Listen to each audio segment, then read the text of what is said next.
Thermodynamics. Thermodynamics is the science that show you how the move is moved from one location to another. That's as the name says, thermo means heat, dynamics means power, or motion is the motion of heat, or how to produce power from the heat.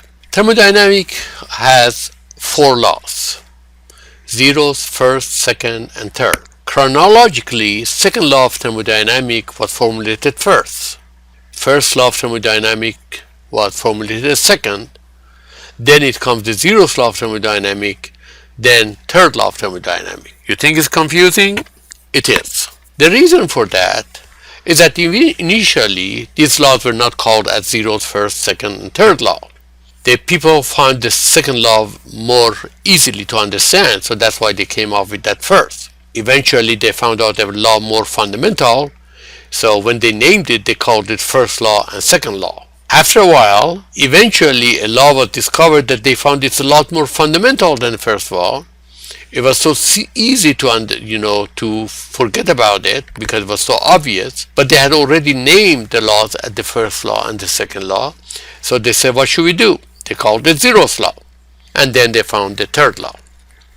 Anyway, let's just start with the zeros law of thermodynamics. Zeros law of thermodynamics called the law of equilibrium. It basically says all the body in equilibrium have the same temperature. That's pretty obvious. That's why they missed it. It says if the temperature of A is equal to temperature of B, temperature of B is equal to temperature of the C, therefore A, B, and C have the same temperature. That's all it says. It's pretty obvious. But why it is a law? It's a law because it's the most fundamental law of nature, because this is the basis of all measurements. What do I mean by that? Let's imagine that you're walking into a room, you have a thermometer, and the temperature of the room, for the simplicity, I call it 0 degrees Celsius. It's a cold day, it's freezing, and the thermometer shows 0 degrees. Okay, are we really measuring the temperature?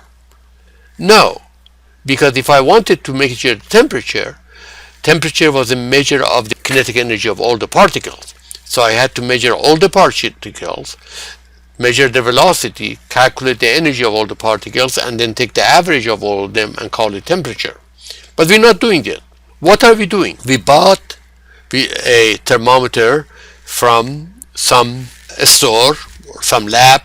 Inside that lab, they took a glass of ice and water, they stuck a thermometer inside that, and when it came to the equilibrium, then they called it 0 degrees.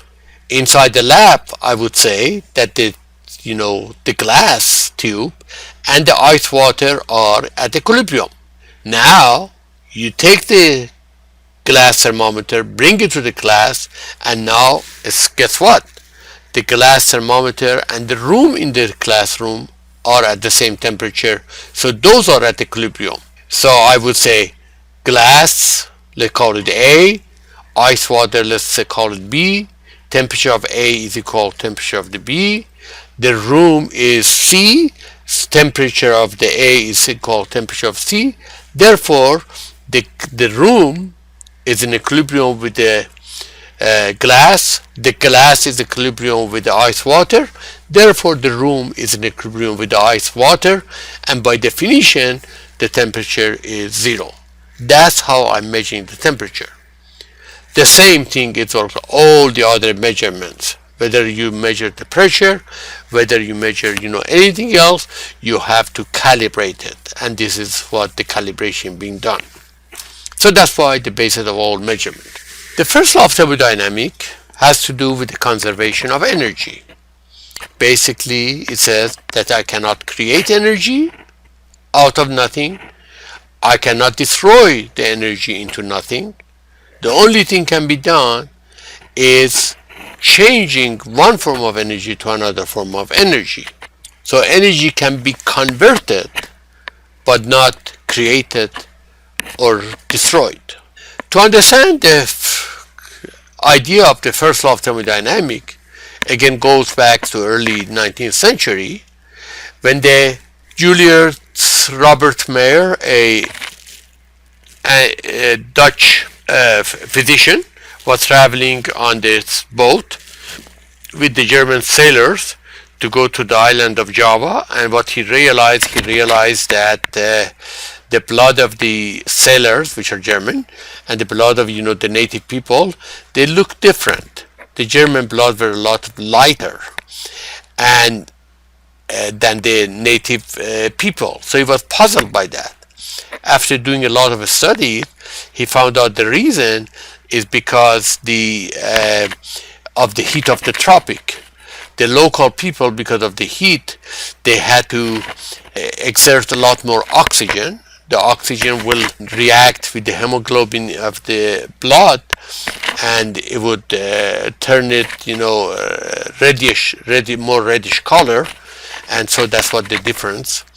He did a lot more studies, and he found out that eventually that he went into the process of metabolism, and he concluded that the heat that comes to the energy of the body is coming from the food, the energy of the food coming from the sun, etc., etc., etc. So it's a cascade of energy from the higher form of energy to a lower form of energy.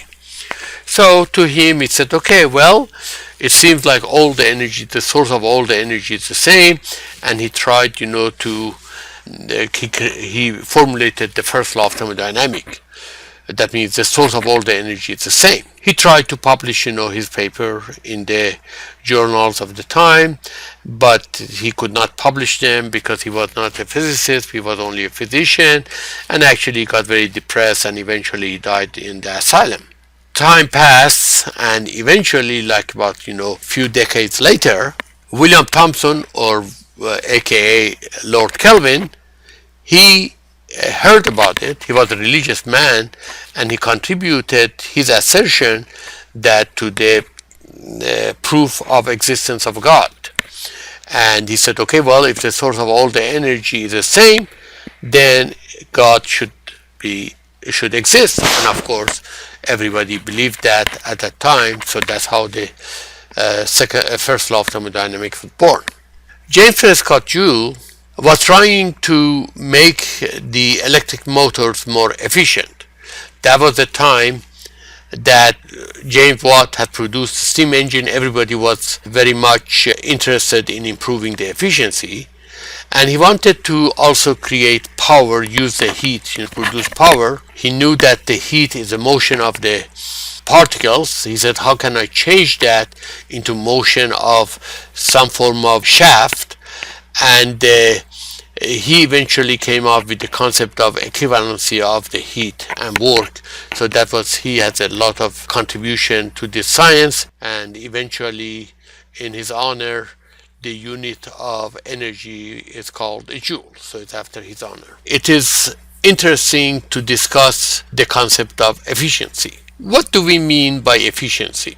I think the best definition I can have, efficiency means that how much I can get the stuff that I want with the little resources that I put into it. So-called, if I put something in and I want something out of it, how much of this what's coming out of it is useful to me? In the case of energy, I can put some energy in. Of course, from the first law of thermodynamics, I know the energy out is exactly equal to energy in. However, not all the energy out is useful to me. So, for example, I can put my mechanical energy and push a table through the process of friction eventually come to stop. So I moved some of the energy went into moving table, but also some of the energy went into the heating the table and the floor. That's the part which I don't want it. So efficiency is defined as the useful energy output to energy input, or better way of saying it is what I'm desiring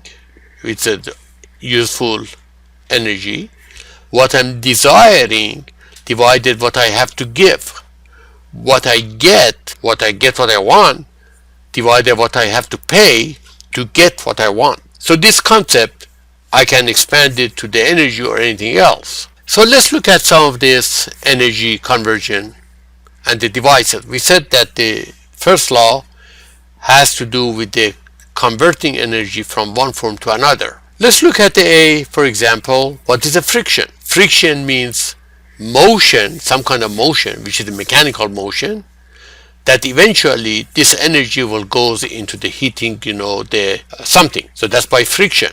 So we're converting from mechanical energy to thermal energy. A match, when you strike a match, is a motion of your hand against, the phosphorus. That's a mechanical form that's a striking. What it comes out is a chemical form of energy. The wind generator, you're using mechanical energy, which is the energy of the wind, and turn it eventually to electrical. You can look at, this, matrix, and for each of them pay some attention and realize how one form of energy is being converted to another form of energy. So for each of these devices, I can introduce an efficiency, or call first law efficiency, which is what I want divided what I have to give. In the case of for example, a battery, what I want is electrical energy. What I have to use the chemical energy. So that will be the ratio of the electrical energy I'm getting into what chemical energy I put into it. A solar cell is using the light into electrical energy. Also, efficiency of a solar cell